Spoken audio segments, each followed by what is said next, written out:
Querido Padre, pedimos que estés con nosotros al abrir tu palabra, al pensar en esta nueva serie de temas que vamos a comenzar en este día. Pedimos que nos puedas ayudar a escuchar tu voz en tu palabra. Manda tu Espíritu Santo entre nosotros y bendícenos. Te lo pedimos en el nombre de Jesús. Amén. Como ustedes escucharon en la oración, esta mañana nosotros comenzamos una nueva serie de sermones, una nueva jornada de temas que estamos titulando sencillamente Cartas. Y son mensajes de ánimo y exhortación a la iglesia de Jesús en las epístolas de Juan. Vamos a estar enfocándonos en la primera, segunda y tercera epístola de Juan, aunque principalmente en la primera porque es la más grande. Y yo no sé ustedes, ¿verdad? Pero personalmente estas cartas han sido una bendición para mi vida. En particular, Primera de Juan ha sido una bendición grande en mi vida. Yo no sé cuántos de ustedes saben dónde quedan estas cartas. Supongo que un buen grupo de ustedes saben. Pero yo les voy a invitar a que ya vayan abriendo sus Biblias, busquen estas cartas de Juan, estas epístolas de Juan, que se encuentran casi al llegar al final de nuestras Biblias, justo antes de llegar al libro de Apocalipsis, no muy lejos del libro de Apocalipsis, antes del libro de Apocalipsis. Y de nuevo, como les digo, mientras ustedes buscan eso, estos libros han sido muy importantes para mi vida, en particular Primera de Juan. He visto una bendición grande en mi vida espiritual y he tenido un buen tiempo pensando en cómo podemos traer esta temática a ustedes. Y por fin se ha dado la oportunidad de hacerlo hoy en este día y en las siguientes semanas. Ahora, las epístolas de Juan, en particular la primera epístola de Juan, está detrás de muchos himnos que nosotros conocemos y cantamos. Ha inspirado grandes ideas teológicas y ahí encontramos exhortaciones que la iglesia tiene que escuchar hoy. En estos libros de la Biblia donde encontramos una discusión acerca de nuestra identidad como hijos de Dios, donde se nos define el pecado, donde se nos avisa del peligro del anticristo y donde se nos habla claramente del amor de Dios.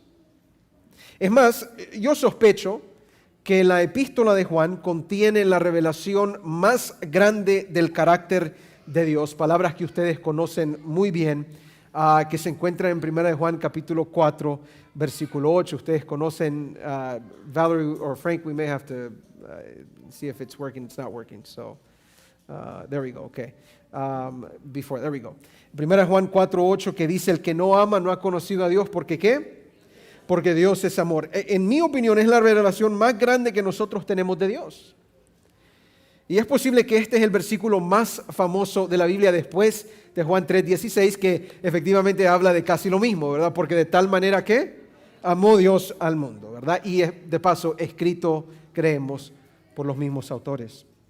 Estas cartas de Juan, en particular a su primera epístola, ha tenido un gran impacto en el cristianismo, ha tocado el corazón de muchas personas a través de la historia. Por ejemplo, grandes teólogos en la historia del cristianismo de hace muchos miles de años atrás. Por ejemplo, Agustín de Hipona, el gran escritor, teólogo y filósofo que tuvo gran influencia en la historia del cristianismo. ¿Qué fue lo que él dijo de Primera de Juan? If you guys can switch it, because I cannot switch it at all. Primera de Juan, él dijo lo siguiente: este libro es muy dulce para todo corazón cristiano saludable que saborea el pan de Dios y debe estar constantemente en la mente de la Santa Iglesia de Dios. Esto fue escrito de nuevo por Agustín de Hipona. Martín Lutero tenía un pensamiento similar, el gran reformador en la historia del cristianismo. Después de haber meditado en la primera epístola, él dice, esta es una epístola sobresaliente. Puede animar los corazones afligidos, tan hermosa y suavemente nos representa a Cristo. El erudito doctor Daniel Aiken, apropiadamente en su comentario de 1 de Juan, él dice, pocos libros del Nuevo Testamento son más amados, memorizados o citados que 1 de Juan. Y si ustedes notan, en particular nosotros como adventistas, Elena de White cita 1 de Juan para comenzar y para terminar la serie de libros que nosotros conocemos como el conflicto de los siglos. En las primeras palabras de vida, las primeras palabras de patriarcas y profetas comienza con las palabras Dios es amor, citando directamente algo que viene de la primera epístola de Juan. Y el último libro de esta serie, que es el libro Conflicto de los siglos, termina con las tres palabras Dios es amor, nuevamente citando 1 de Juan 4:8 o 1 de Juan 4:16. Además, para los que han estudiado un poco de teología saben que cuando uno va a estudiar griego, se va a usar las epístolas de Juan junto con el Evangelio de Juan para estudiar griego, porque es uno de los lugares más fáciles como aprender el griego en todo el Nuevo Testamento. Así que las epístolas de Juan son increíblemente importantes para nosotros, son epístolas prácticas y teológicas, son de ánimo, son de reprensión, nos avisan de peligros espirituales y afirman también nuestra fe. Y nosotros queremos usar los siguientes sábados juntos para estudiar esta primera epístola de Juan y las otras dos también, pequeñas por lo que sean, pero vamos a sacar cosas de ahí y meditar qué es lo que Juan nos va a decir a través de sus escritos. Para comenzar, yo quisiera invitarles a que, si ya tienen sus Biblias abiertas, busquemos ahí en Primera de Juan, capítulo 1, el versículo 1. Vamos a meditar solamente en la introducción hoy, Primera de Juan, capítulo 1, versículo 1. Y ya la próxima semana entramos de lleno a conceptos teológicos que Él nos trae. Pero Primera de Juan, capítulo 1, versículo 1, cuando lo tengamos, un fuerte amén. Yo les invito a que saquen sus Biblias, ¿verdad? No dependan de lo que está en la pantalla, tampoco de sus teléfonos. Si ustedes tienen la habilidad de sacar sus Biblias, háganlo por favor, ¿verdad? Que siempre es bueno. Yo le estaba diciendo a los jóvenes, es bueno tener una Biblia presente porque así usted puede subrayar, puede apuntar, puede escribir notas en su Biblia, preguntas a veces que uno tiene para poder seguir regresando al estudio de la palabra. Primero Juan capítulo 1, versículo 1. ¿Lo tenemos? Amén. Dice la Biblia, lo que era desde el principio, lo que hemos oído, lo que hemos visto con nuestros ojos, lo que hemos contemplado y palparon nuestras manos tocante al verbo de vida. Versículo 2, porque la vida fue manifestada y la hemos visto y testificamos y os anunciamos la vida eterna, la cual estaba con el Padre y se nos ¿qué? Manifestó. Versículo 3, lo que hemos visto y oído, eso os anunciamos para que también vosotros tengáis comunión con nosotros. Y nuestra comunión verdaderamente es con el Padre y con su Hijo Jesucristo. Estas cosas os escribimos para que vuestro gozo sea cumplido. Así es como comienza estas tres epístolas importantes. Yo quiero que ustedes noten que esta primera epístola, una epístola es una carta, ¿okay? Pero esta primera carta de Juan es muy distinta en su introducción a otras cartas que nosotros encontramos en el Nuevo Testamento. El Nuevo Testamento está llena de cartas, en particular cartas paulinas. Pensamos en esas cartas que escribió Pablo, también pensamos en las cartas que escribió Pedro, por ejemplo, o otros apóstoles.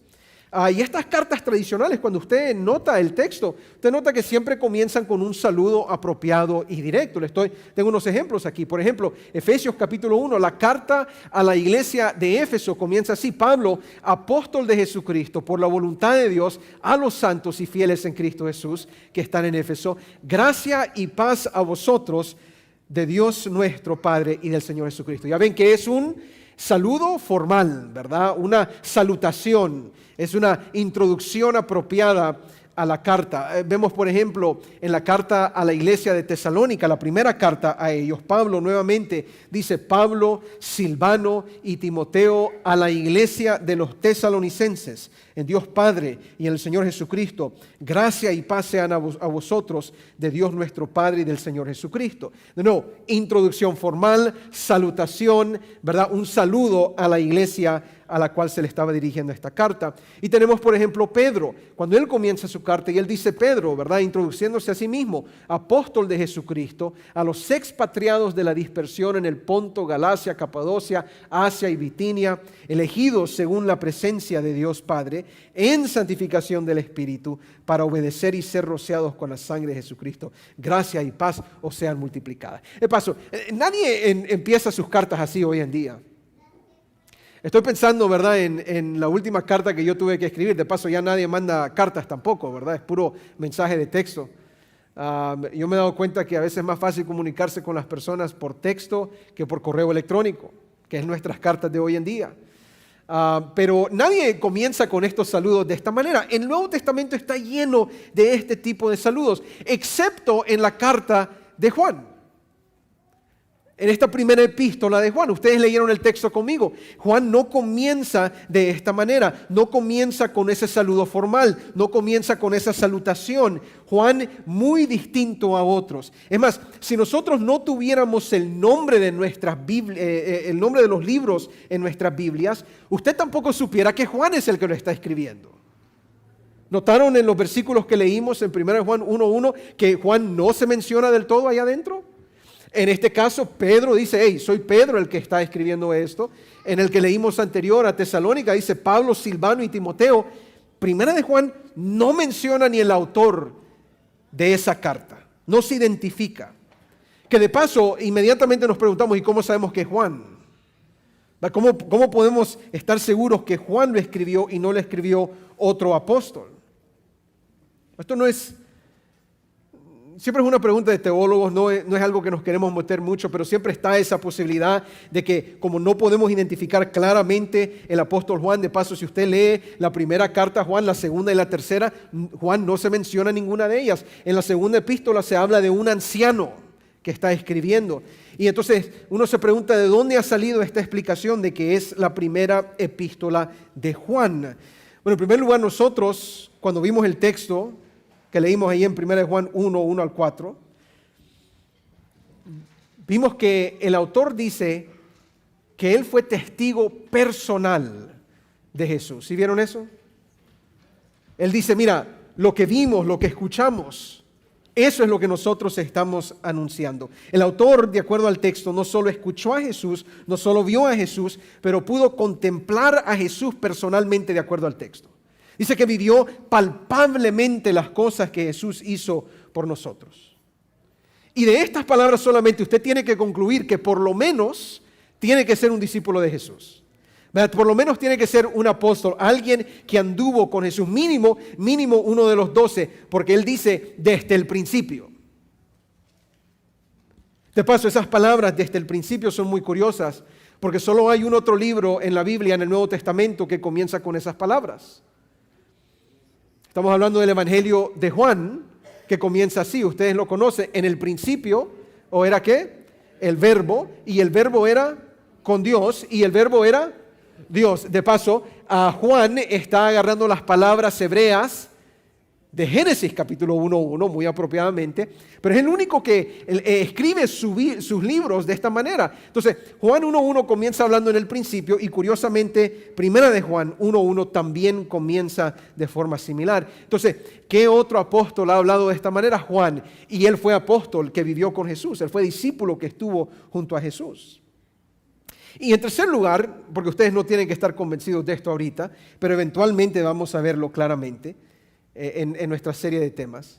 Usted va a notar que hay una gran similitud en el lenguaje y las ideas teológicas que se encuentran en Primera de Juan con el Evangelio de Juan. Hay muchas cosas similares. Es más, por ejemplo, en el Evangelio de Juan se habla de un nuevo mandamiento, que os améis los unos a los otros. ¿Sabe dónde más se repite eso? En la primera carta de Juan también.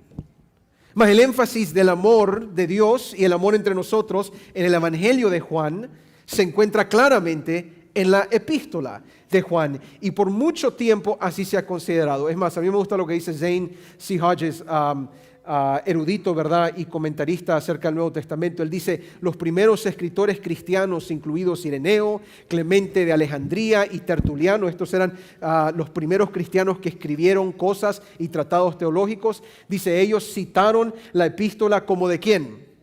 Como de Juan. Por lo tanto, no hay una buena razón para negar la creencia tradicional de que la carta es de autoría apostólica, es decir, que viene de Juan. De nuevo, el autor no se identifica en estas cartas, pero toda la historia cristiana se ha identificado a Juan como el escritor, a ese discípulo amado, y nosotros vamos a tomar esa postura también. Pero ahora regresemos a nuestra introducción, que es lo que queremos enfocarnos. Y de nuevo, más adelante vamos a hablar un poquito más de lo histórico de este libro.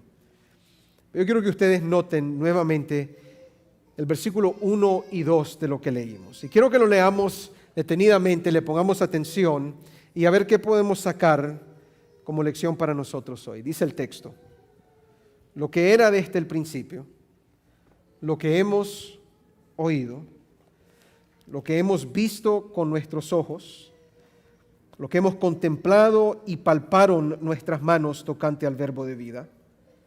Porque la vida fue manifestada y la hemos ¿qué? Visto y ¿qué? Testificamos y os anunciamos la vida eterna, la cual estaba con el Padre, y se nos manifestó lo que hemos visto y oído, eso os ¿qué? Anunciamos. Ahora, si usted conoce un poquito de su Biblia, usted dice, hey, yo he escuchado algo similar a esos textos antes. Y efectivamente se encuentra en el Evangelio de Juan, un versículo muy famoso, Juan 1:14, que se encuentra aquí. Vamos a ver si lo podemos poner. Valerie, Mauro, alguien, ¿verdad? Me ayuda, por favor, cambiando la vista. Juan, ok, ahí está. Juan 1:14, que dice, y aquel verbo fue hecho, ¿qué?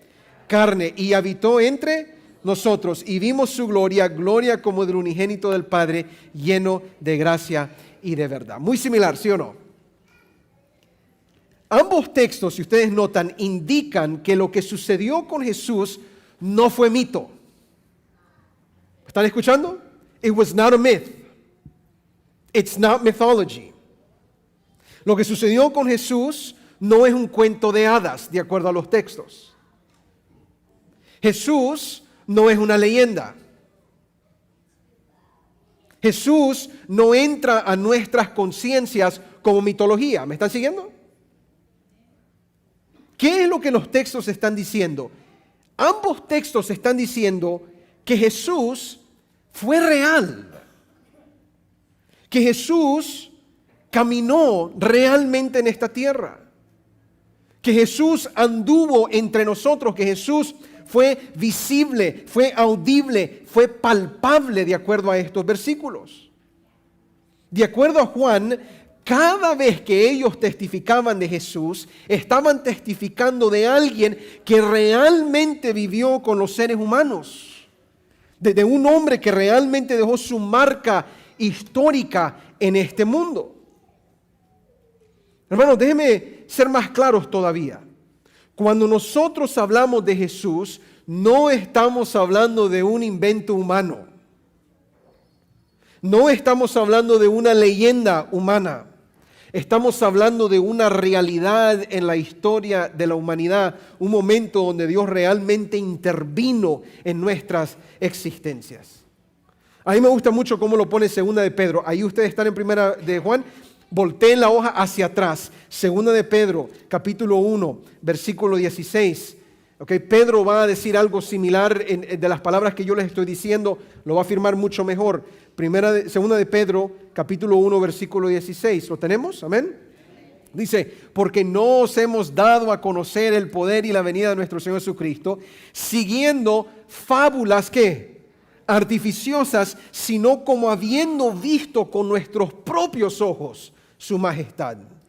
Dice el versículo 17, pues cuando Él recibió de Dios Padre honra y gloria, le fue enviada desde la magnífica gloria una voz que decía, este es mi Hijo amado en el cual tengo complacencia. ¿Cuándo fue eso? Cuando se bautizó Jesús. Ahora noten, versículo 18, y nosotros oímos esta voz enviada del cielo cuando estábamos con Él en el Monte Santo. Ahora, Él ahí se está refiriendo no al bautismo, sino al momento de la transfiguración, que se escucha la misma frase. Pero quiero que noten, ¿qué es lo que él está diciendo ahí? Él está diciendo que la fe que él tiene en Cristo no es porque alguien se lo contó. Es porque él mismo lo vivió. Es más, él está hablando de todos los apóstoles y él está diciendo, mira, lo que nosotros les hemos dado a conocer a usted, esto no es una fábula artificiosa. Esto es algo que nosotros vimos en realidad. Quiero que ustedes noten que la fe cristiana, nuestra fe como cristianos, no está basada en fábulas artificiosas.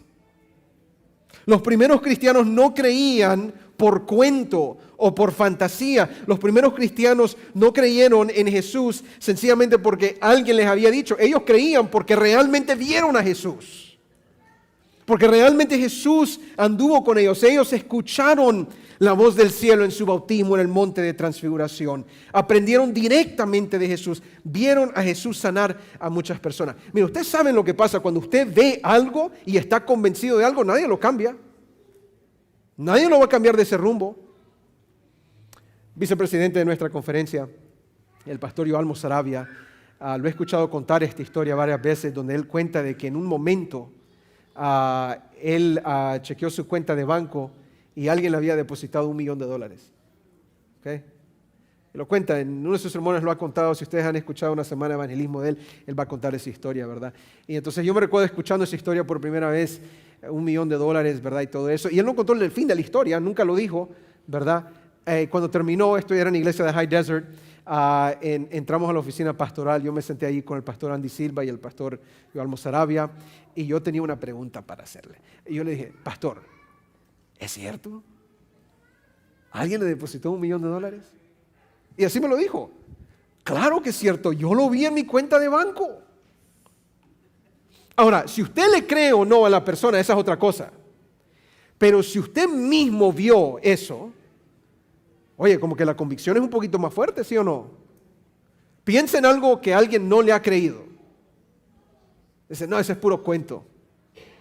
Como alguien que me dijo que viajó de aquí a Las Vegas en 1 hora y 15 minutos. Yo dije, mentira, ¿ok? Eso no es cierto. No es posible.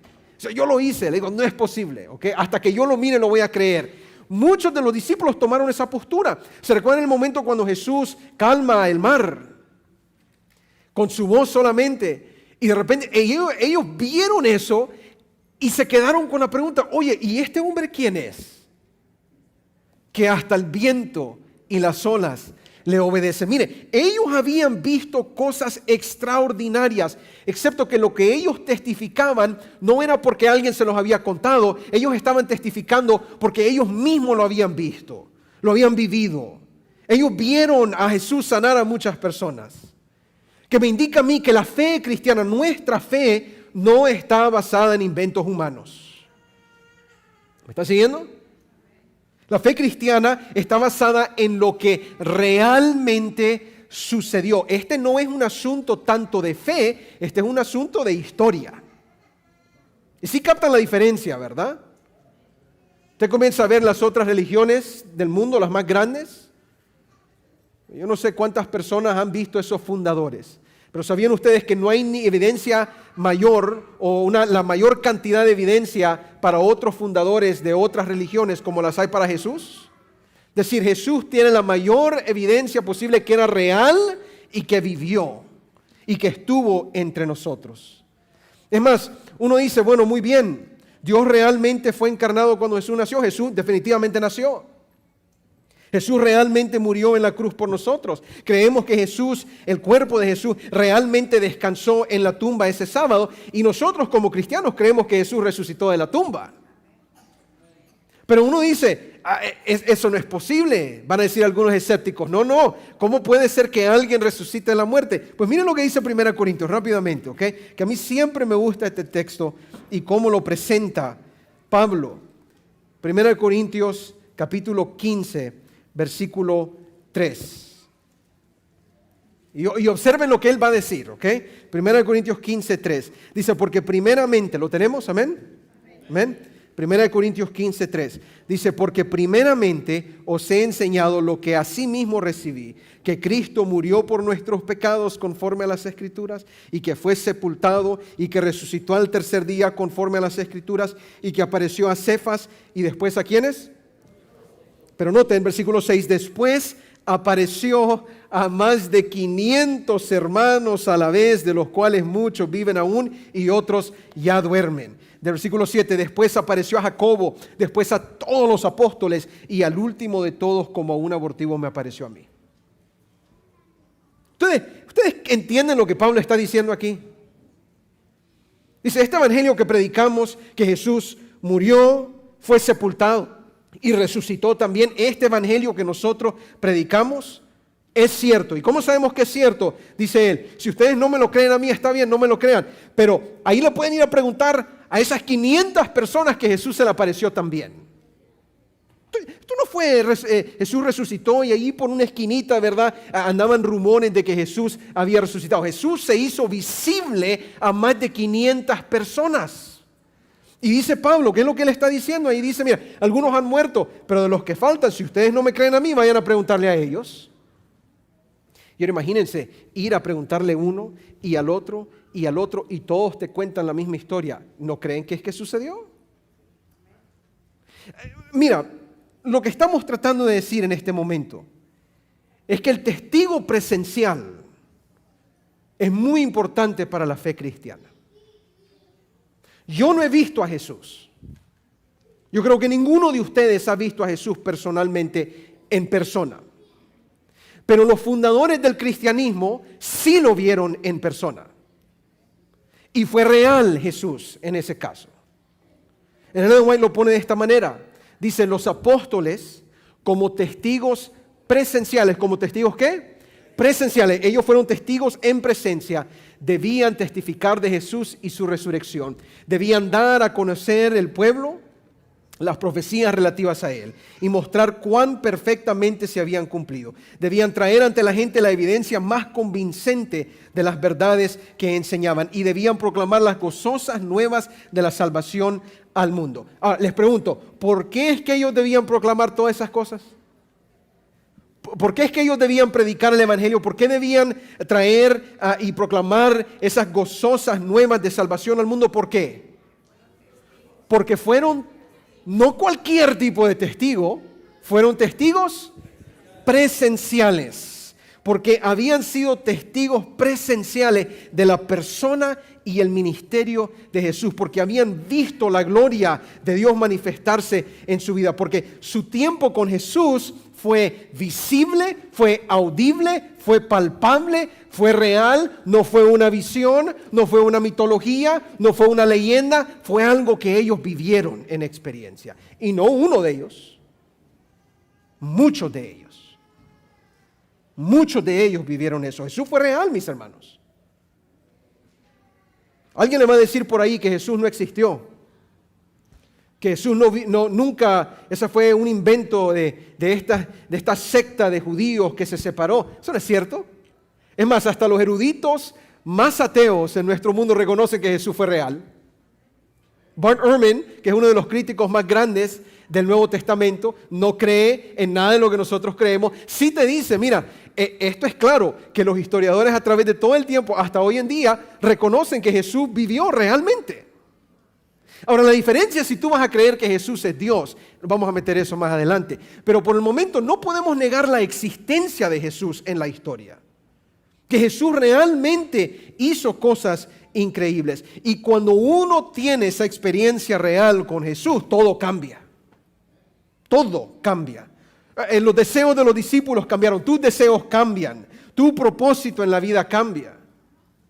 Cuando Jesús se te manifiesta en tu vida realmente, es imposible no hablar de Jesús. ¿Me están siguiendo? ¿Nunca se han encontrado con alguien que solo se la pasa hablando de su esposa o su esposo? ¿Sí? ¿Nunca han encontrado una madre que se la pasa hablando solamente de sus hijos? ¿Sí? ¿Por qué? ¿Porque se lo inventó en la mente? No, porque esa persona es importante. Para la esposa es importante para el esposo, o el esposo es importante para la esposa, o los hijos, ¿verdad? Es la vida de la madre. Y entonces ahí están hablando y hablando y hablando de los hijos. Y uno hasta le dice, ay Señor, por favor, que no hable de los hijos de nuevo. Pero ¿cómo le puedes callar a esa persona cuando los hijos tienen un gran impacto en la vida? Son una realidad en la vida de esa persona. Es lo mismo que sucedió con Jesús. Estos hombres vieron a Jesús y ellos no se aguantaban de decirle a otras personas las cosas que habían visto. Que se me ocurre que por eso es que tantos seguidores de Cristo estuvieron dispuestos a dar su vida como mártires. Porque darías a tu vida por algo artificial, darías tu vida por un mito, por una leyenda, por un cuento de hadas, estuvieras dispuesto a morir en la boca de los leones, en el piso del Coliseo.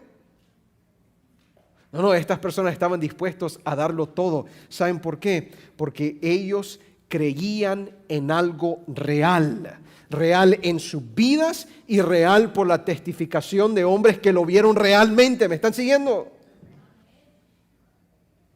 Hermanos, nadie muere por un mito. Nadie está dispuesto a dar su vida por algo que es un cuento solamente, o una fábula solamente. Pero cuando tus ojos ven a Dios, cuando tú ves a Jesús en tu vida, ahí tu vida cambia. Y se me ocurre que por eso es que muchos de nosotros no tenemos esa experiencia real. Porque no hemos tenido a Jesús realmente en nuestra vida. ¿Me están siguiendo? Porque Jesús no solo muere, sepultado y resucita. Jesús asciende al cielo. Y Jesús ahorita está intercediendo por nosotros. Ahorita Jesús está haciendo una obra. Y muchos de ustedes han visto esa obra en sus vidas. Amén. Pero algunos de ustedes todavía no. Creen porque alguien los convenció lógicamente, no porque han tenido una experiencia real. Y por eso es que no sucede el cambio en nuestras vidas que debería de haber. Porque cuando Jesús te aparece camino a Damasco, aunque tú ibas a matar a cristianos, fíjense, cambia la vida tanto que esa persona ya no solo para de perseguir a cristianos, se vuelve uno de ellos también. Así es como cambia la vida cuando Jesús es una realidad entre nosotros, como lo fue para los discípulos. Y en el caso de Juan, ¿cómo es que él dice? Eso es lo que hemos visto y oído, eso os anunciamos, para que también vosotros tengáis comunión con nosotros. Dice, y nuestra comunión verdaderamente es con el Padre y con su Hijo Jesucristo. Esto no era mentira para ellos, era algo real.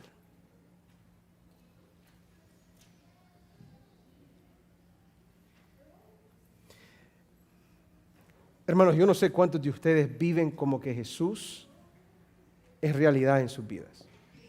No sé. Pero el que sabe que Jesús está ahí, sabe que su vida cambia también. Jóvenes, se los digo a ustedes también. Estamos hablando de eso en la escuela sabática. Muchos de nuestros jovencitos han crecido en la iglesia. Y están aquí por costumbre y por tradición. Muchos porque los padres lo traen. So let me tell you something. Your life will not change until Jesus becomes reality in your life. Not because your parents believe, no porque tus padres creen, but because you believe. A Pedro nadie le iba a cambiar de ese rumbo porque él creía lo que él creía, no porque alguien se lo había contado. And this is the one thing that we need to work on. We need to allow God to become real in our lives. If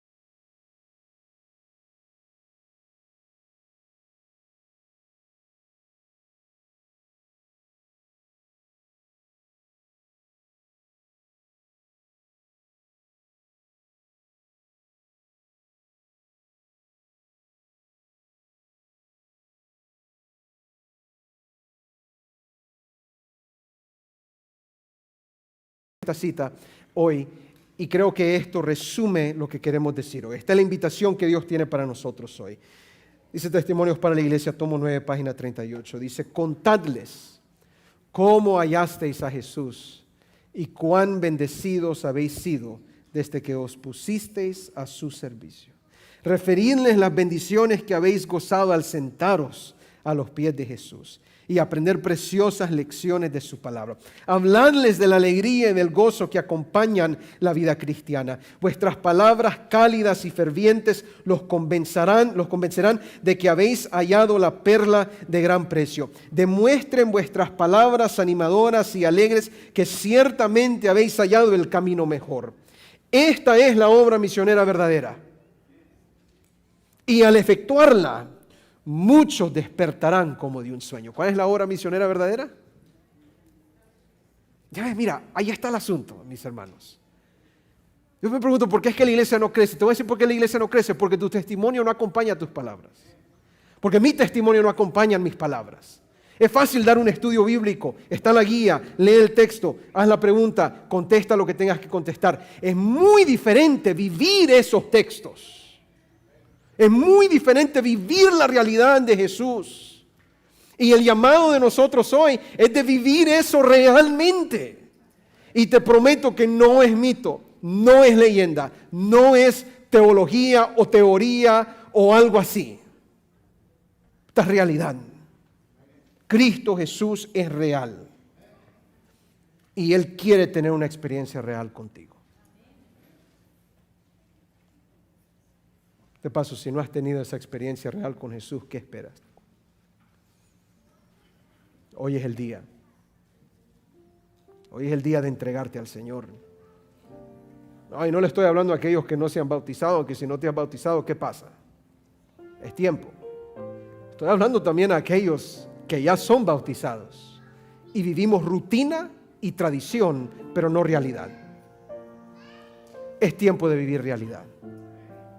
Es tiempo de vivir lo que Jesús realmente es en nosotros.